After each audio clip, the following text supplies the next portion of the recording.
শিৱৰাত্ৰি ৰাজ্যৰ প্ৰতিটো প্ৰান্ততে পালন কৰা হৈছে শিৱৰাত্ৰি। পুৰাণ প্ৰসিদ্ধ উত্তৰ গুৱাহাটী মণিকৰ্ণেশ্বৰ দেৱালয়ত পালন কৰা হৈছে মহাশিৱৰাত্ৰি। 4 প্ৰহৰৰ পূজাৰে পূজা অৰ্চনা চলিছে মণিশৈলৰূপী শিৱ দেৱতাক। উত্তৰ গুৱাহাটীৰ পৰম শিৱ মন্দিৰত কিছু ব্যতিক্ৰমী ৰূপত আয়োজিত হয় মহাশিৱৰাত্ৰি। পৰম শিৱ মন্দিৰত শিৱৰাত্ৰিৰ বিশাল আয়োজন।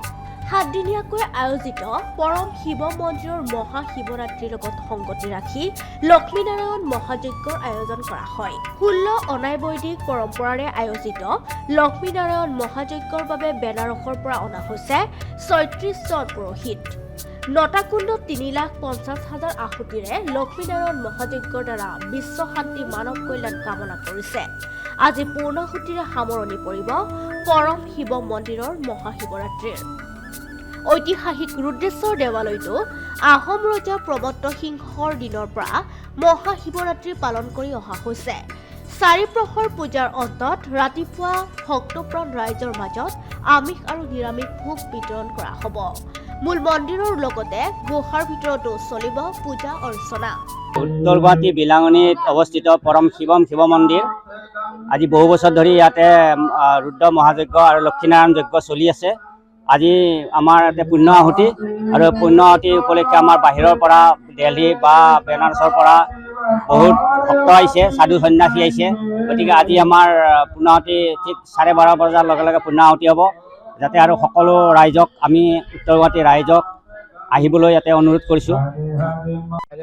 महाशिवरात्रि के उपलक्ष्य पर ये लक्ष्मी नारायण महायज्ञ चल रहा है 8 दिनों का, जिसमें आज पूर्ण आहुति है महाशिवरात्रि के दिन।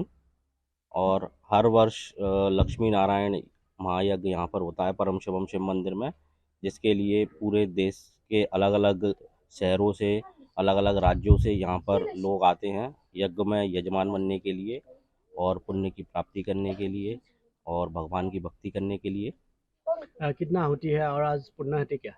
पूर्ण आहुति 1:30 बजे से होगी और ये लगभग 8 दिन यज्ञ चलता है।